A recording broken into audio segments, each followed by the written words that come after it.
In total, Poppy Playtime has 134 achievements spread across its 5 chapters that are currently available, and since I recently acquired a PlayStation, don't ask how, but I decided to platinum each and every game. However, I made a massive mistake before I even started going for the achievements. I didn't plan ahead, which meant I spent longer on some games than needed, which has led to this being one of the longest videos of mine to produce. So if you do enjoy this video, feel free to leave a like and subscribe, and let's get started with Chapter 1. Poppy Playtime Chapter 1 has the least achievements out of all the chapters, which is to be expected as the game is literally 10 minutes long. But the 6 achievements are quite straightforward. So starting at the beginning of the chapter, we head to the left and input the code to gain access to the room with the grab pack and play our first tape, which is very important as one of the achievements requires every tape to be played. But we get our grab pack and head back to the front desk to play our second tape of this chapter, and then we head through the main door and then we push the button on the sign in front of our favourite Huggy Wuggy, which plays his theme tune and nabs us another trophy. And then we play the game as normal, turning on the power and opening the door. And then we head into this room where we need to find 4 batteries to progress through the game. But also hidden in this room is a VHS tape, which we find and play, and we pick up the red hand, getting us yet another achievement. After we do the next power puzzle on the conveyor belt, we find the 4th VHS tape and make our new friend Cappy, which is kinda cute and gets us another trophy. And then we use them to open the door and Huggy Wuggy starts chasing us. But after successfully escaping Huggy, we get 3 more trophies.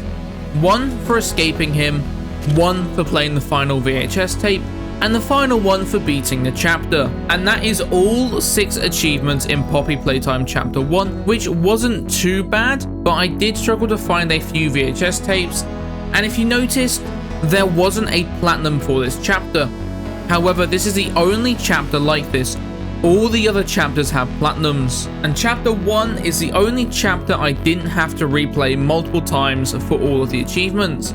But now on to Chapter 2. Chapter 2 wasn't too bad, as it is a decently short chapter, but has the most achievements out of all of the chapters, mostly due to the fact that every golden statue has its own achievement. But anyway, we start the chapter off by swinging over this gap and then knocking down this Huggy cardboard cutout for our first achievement for the chapter.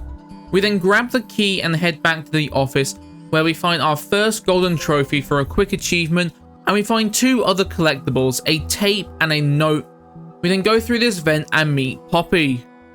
And after we turn on the power, we do nothing because we are waiting for Poppy to get upset, which is something I never realized you could do. By just ignoring her, telling you to go up into the vent, she will get upset and we get another trophy. Now our next achievement isn't for a little bit. We watch Poppy get kidnapped, do a power puzzle, and get our red hand stolen by Mummy Longlegs, which once again is just rude. And we don't tolerate it this time, and we slap her in the face for our next achievement.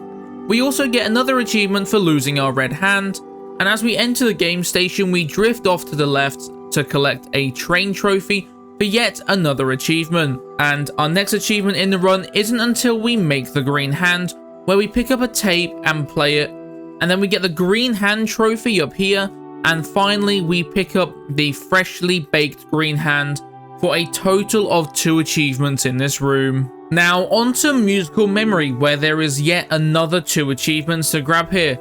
1 for beating the minigame and 1 for completing the minigame without making a single mistake, which wasn't hard and I totally wasn't stressed the whole time. We grab the first part of the train code from Mummy Longlegs as we head through this vent and power up the claw to grab this Bonzo trophy from this box. And after heading back up to the game station, we open the train door early to blow the train whistle 3 times for another achievement. And then we head to Wuggy, which has a very interesting achievement because you get 1 for beating Wuggy normally, and you also get 1 for beating it without the flashlight, which wasn't very hard at all because I kept forgetting the console version had a flashlight. And after getting the second part of the train code, we head through this vent, and while going up the spiral staircase, we grab the Kissy Missy trophy as we head up, and we eventually meet Kissy in person as she opens this door for us. How nice of her. And we collect one of the VHS tapes, and the next achievement isn't until musical statues, where after starting the minigame and arriving at the 3 tunnels, we need to go through the hard one in order to find the Pugapilla trophy. We then break out of the minigame, earning us another achievement, but our next achievement takes us to the water plant section of the game, where there are 2 achievements here, one for finding the Barry trophy while collecting a Bonzo toy, and the other for beating this puzzle in only 8 moves, which isn't that hard. And before we leave this section, we make sure to play the VHS tape that is across the water. The next achievement isn't until we are jump scared by Mummy Longlegs, who accuses us of cheating, and for this next achievement, we just wait patiently next to her until she finishes counting down and jump scares us for the bad hiding spot achievement, which by completing this achievement locks us out of another achievement in this run, which is fine. We then pull this lever and go onto this conveyor belt and make sure we go slowly to grab this mummy trophy. And after completing this little puzzle to open the gate, we get ambushed by Mother Longlegs and must hide by using the grab pack to go back up, and we get another achievement for hanging here for 30 seconds, so I think she is gone by now. We then drop down and head to the furnace room, where we light the furnace and stand inside of it to simulate what it's like in the UK when there's a heat wave, and that is the last death achievement for us. But the next achievement is for taking out Mummy Longlegs, which is just beautiful to watch as the prototype drags away what's left of her, as we head upstairs and play the final VHS tape for the Avid Listener achievement. We save Poppy and grab this claw trophy as we slide downstairs and crash the train like a boss. And I would say 27 achievements out of 33 isn't bad for my first run with no preparations. I then started the game over collecting the few remaining achievements, like listening to Bron's horrible jokes, overfeeding Candy Cat and collecting all the notes around the game, and getting the Deathless achievement. And after that completion, I learned a horrible truth. I was too slow for the final achievement, where you have to beat the game in under 45 minutes, which means I had to play through Chapter 2 one more time to get the final remaining trophy and the Platinum. Honestly, Chapter 2 wasn't too bad for the Platinum. All it took was a bit of knowledge and where everything was and knowing the chases, and it was a piece of cake, but thankfully the next chapters have something this one doesn't.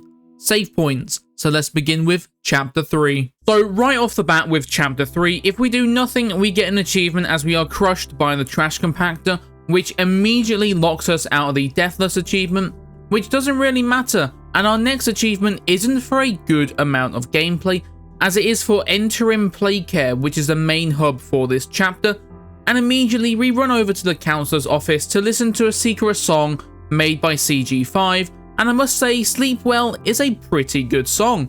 And our next achievement isn't until we grab the Grab Pack 2.0, which we get an achievement for picking up, and then we get another achievement for staying in the air for 30 seconds using the purple hand. Wow, the achievements in this chapter are very spread out, because the next achievement isn't until Home Sweet Home, where as the big-brained player that I am, I missed an achievement by going the wrong way during the Nightmare section, but we play the tape and get jump scared by Nightmare Huggy. After waking back up, we fall down here and grab the gas mask, as we temporarily become a Formula 1 driver for our next achievement, and while in Home Sweet Home, we nab 2 more achievements, one for finding Kissy Missy, and one for removing the Care Bear's battery without it spotting us. And once we have power back on, we head over to this power puzzle, and if we shoot ourselves 5 times with the grab turret, we get another achievement. And once we leave Home Sweet Home, we get a lovely jump scare by Kissy Missy, and Poppy stops her from attacking us. We then hop on this elevator and turn on the backup power for Playcare, and after we go back down to the bottom, we watch as Kissy and Poppy head back up to the top. But just before they leave, we can see Kissy waving back at us, and if we shoot our grab pack at her, we get another achievement. Once we connect Home Sweet Home's power to the middle, we head back up to the school, where we pick up a lot of notes in our time here, and play a VHS and turn the power back on, which Mr. Light did not find very nice and decided to hit the generator, giving us a battery that we used to escape her horrible lessons as we slam a door on her. And as the professional player that I am, I forgot to get jump scared by her, but we'll come back here later as we collect the final note for another achievement. We pick up the flare gun and continue our journey forwards. We then see Catnap worshipping a poorly made statue of the prototype for another achievement, and then we have my favourite achievement in this chapter, where we must shoot a flare at every single variant of the smiling critters, which filled my heart with joy because I hate these things with a passion. But heading forward, we find Catnap's secret lair for another achievement and find Dog Day just hanging about as we ask him about his day, which he didn't take too kindly to. We then escape Dog Day and it's on to the counselor's office, where we see a Bunzo get absolutely destroyed by Catnap for another achievement. And the next achievement isn't until after this section, where we pick up a battery and get absolutely slapped by Catnap. So hard we immediately start having a nightmare about Playtime Co. and the horrors that have happened here for another achievement. But after that happens, and once we reroute all the power to the middle and get a giant blue battery, we head to the gas production zone and start a little chase with Catnap, where we train him around like it's Call of Duty Zombies for a whole minute for another achievement, as we let him jump scare us. We then head into the final battle, where we don't put any batteries into the extra slots for steam walls for another achievement, which pops after we give the cat a nap.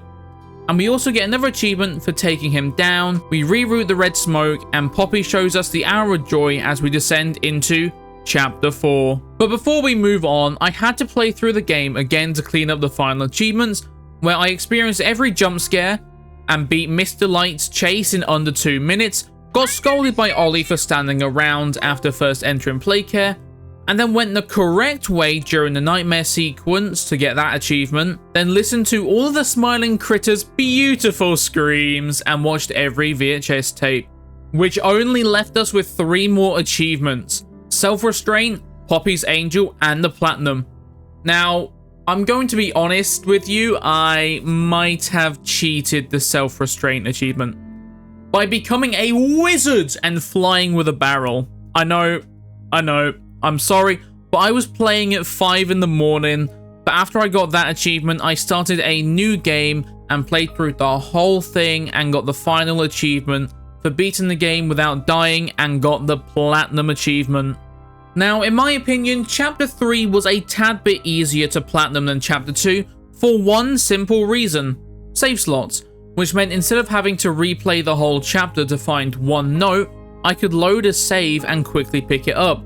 Now on to my most hated chapter for this video, Chapter 4. Chapter 4 nearly broke me. Now I played Chapter 4 after I'd finished Chapter 5 because Chapter 4 is my least played chapter in the whole series, and returning to it for this video I did enjoy my time, but there are a few sections that really made me hate it. But starting off on the elevator with Poppy, we swing over to grab this battery, and then we purposefully use the wrong hand on the scanner 3 times for our first achievement. And we don't get our next achievement until we are in the prison, where as we are heading to the room with the red hand, we pick up Lemon, and he'll be important for later.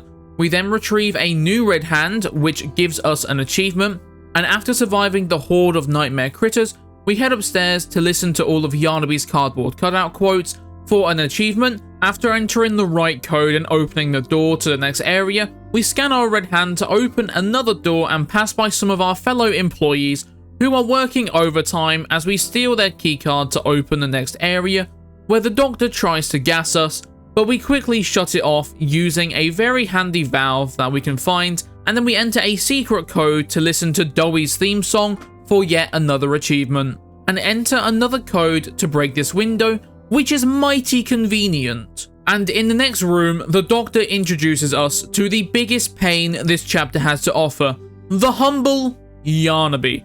And I'll talk on why Yarnaby made this chapter the worst one to Platinum, but for now, we head on forward and Dowie distracts Yarnaby for us to get our next achievement, which is for petting him, which took a few tries as it didn't want to pop, but we got it and moved forward.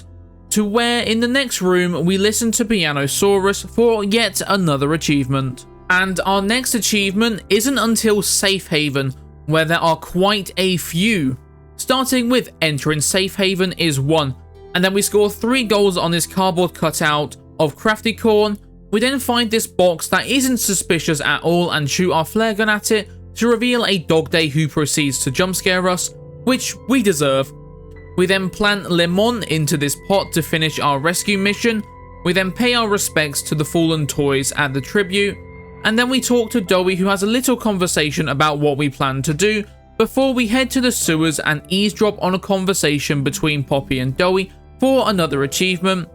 And after this, we can find a Dowie cardboard cutout for 1 more achievement. And the next achievement isn't until the Yarnaby section, where I actually missed an achievement because I accidentally used a hiding spot. Great job, Husky. But after we put Yarnaby down in a blaze of glory, which gives us an achievement. Now, the next one isn't that far away in the gas maze, where we need to complete it without any refills of our oxygen mask, which is very easy because the code is always the same. So we can just put it in to disable the gas while we go and collect all the numbers for the achievement to pop. Now, as we go deeper into the doctor's domain, he disables our right grab pack, and if we spam it for about 30 seconds, we get the muscle memory achievement. And after dropping down and completing the bar section, we get our next achievement by saving Simon by just using our grab pack to go upwards. And after defeating the Doctor and getting the Omni Hands, we get ourselves another achievement. And with the newly acquired Omni Hand in our possession, we make our way back to Safe Haven, where the generator suddenly goes out, and it is now our job to fix it for another achievement. And now that the generator is back on, it's time to blow it all up. We head back down to the foundation and grab all 4 bits of C4 and put them down and start the red gas, where for our next achievement we need to reroute the gas in the minimum number of moves, which wasn't too hard, and after escaping and meeting up with Dowie, Safe Haven goes boom. And as we return, Dowie blames us for everything, which honestly is fair. And after completing his chase sequence, we arrive at the boss arena. And for our next achievement, we need to take Dowie down without wasting a single nitrogen canister, which honestly wasn't that hard to do. And after Dowie becomes a puddle, we head up to leave, but Dowie tries one more time to get us, but we end up crushing him and putting him down for good. And after reuniting with Poppy and Kissy, the prototype reveals himself and blows up the vent we are in, as we enter the labs and find out Huggy is still alive. Oh dear, as the achievement for beating the game pops up. 23 out of 32 achievements isn't bad for my first run, and just like chapter 3, I use saves to clean up some of the missed achievements, like surviving the horde in the prison without taking any damage, which wasn't actually that hard. I just played it like it was COD Zombies. I found the Doctor's secret room for another achievement. I found all the VHS tapes, journals and hidden documents. But now is where we got to the harder achievements of this chapter, and I started with beating the Yarnaby section without hiding spots, which did take some practice, but I eventually got it down and evaded him like a pro to get that achievement. And then I booted up what I hoped would be my final run of the chapter. And this run went really well up until the Yarnaby section. I have never hated anything in a Poppy Playtime game as much as this thing. So for context, in this run, I'm aiming for less than 200 grab pack shots and deathless. But what does this spawn of Satan decide to do? He decides to jump scare me through the wall, which locked me out of the deathless achievement. But at the time, I didn't know that reloading a previous save didn't remove that death. So unlike chapter 5, you cannot undo a death for the achievement. But the rest of the run goes as planned, and I got the self-restraint achievement, so one more run through the game and I'm done. Right? Wrong. I got past the Yarnaby section, deathless, and then died to Baba Chops. I didn't record this run though because I already had about 300 gigabytes of footage. But yeah, I beat the hard part and then died to goddamn Baba Chops. But yeah, I played through the game one last time and got the deathless achievement, which popped the platinum. And honestly, I never want to platinum chapter 4 again. mostly because of Yarnaby, but by no means is it a bad chapter. It just has a few problems, like Lemon randomly disappearing during the cutscene into Safe Haven, and this car being completely broken. But thankfully, onto the final chapter. Chapter 5 is probably my favourite chapter in Poppy Playtime, and the chapter I have the most experience with. So let's begin, shall we? Starting off the chapter with a huggy wuggy chase, which I actually quite like, to be honest. Starting right off with a chase, bringing us straight into the action from the end of chapter 4, and our first achievement is for escaping Huggy Wuggy as he rips off our grab pack. Thanks, buddy. But after our little fall, our next achievement is waiting for us as we listen to Giblet's cutout, and later in this section we find Globy, which gets us another achievement. After finding our way through this section and meeting Giblet, our next achievement is in his little hideout, where if we just wait around after the cutscene, we can hear him sing some of the toys' theme songs before telling us to leave, which nabs us another achievement. But now, without a grab pack, we need to go find one, and thankfully the ever so helpful Bron has one in his mouth for us to get another achievement, and to say thank you, we scare away all of the Outermores eating their insides for yet another achievement. A little later, after going up the elevator shaft and barely going between these doors, we find a Chompskin cutout for our next achievement, and during the next elevator shaft, we don't actually go the intended route. Instead, we keep going up to find everyone's favourite Lemon, as we need him for our next achievement in the biodiversity lab, where we break this vent open and go into the lab where we put Lemon back with his family and play some copyrighted audio for our next achievement.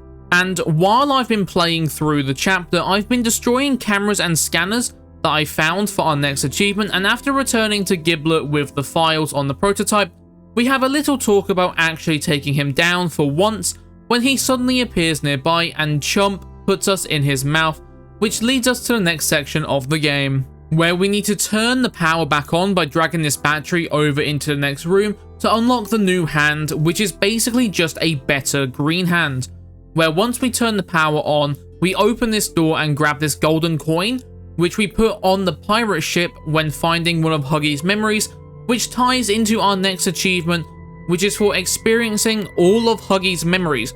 I do actually really like that this chapter makes us feel bad for Huggy, because once again, none of this is his fault, which doesn't really matter in the next section as he chases us down, and during this section of the game, we can only distract Huggy once with the projectors for this next achievement, which actually wasn't that hard to do, it just took some patience. But after we leave Huggy behind, we find ourselves in Sweet Street, and our only achievement here is to stand on top of one of the ice creams in the area while we spin it, but just touching it while it spins is enough for the game to count it, and at the end we get captured by our favourite toy, Lily Lovebraids, where she brings us for a tea party. But we have other plans, which is to free Poppy and Kissy, but unfortunately for us, Lily ruins those plans and forces us to attend her tea party, where she has a special guest for us. The Mimic! Nah, I'm joking, it's a prototype. And after a lovely party, we escape Lily's dollhouse and ground her for 2 achievements. One for not getting caught at all during the dollhouse section, and one for defeating Lily, and one more for listening to the 5th and final Lily cutout. Somehow during this run, I accidentally found all of the VHS tapes and got the Avid Listener achievement, and after the final Huggy chase, we have a very nice moment between Huggy and Kissy, and I'm sure nothing bad will happen to them, as we are then chased by the prototype and crash our second train today and defeat the prototype. Or so we thought, as the prototype gets back up and gives us a lovely pat on the back. And after this cutscene, we get the reanimated achievement as we carry on forward and turn on this old computer to show a familiar face as we finish the chapter for our next achievement. And just the same as the other 2 chapters before this one, I use saves to collect the easier trophies, such as dying to the needle machines in reanimation, finding all of the golden trophies and cassette tapes, and then beating the train section without getting hit at all, navigating and recycling without getting attacked once, which actually took me a couple of tries because I tried to rush it and that never ended well. Now this next achievement did frustrate me quite a bit, because the blocks during Huggy's first memory had the tendency to glitch into the floor and not be able to be picked back up. But after enough retries, I got a run where none of them got stuck and got that achievement. I then collected the remaining Outermall plushies and documents and popped all 10 golden huggy balloons, and it was on to the final 2 achievements, which were self-restraint and unbroken, which, just like chapter 3, they were a walk in the park. And with one last playthrough of chapter 5, I was done with all of the achievements, as the final 2 popped with the platinum. And with a total playtime of 33 hours across all 5 chapters in the span of 5 to 6 days, chapter 4 taking the longest at 12 hours, which is my fault for not planning a route, I would say I've experienced everything there is in the games. Now, did I learn anything by platinuming all of the games? Yes. One thing, don't do this. While it was fun, I'm unsure if it was all worth it, but I do hope you all enjoyed, and thankfully I will never have to platinum a game series again.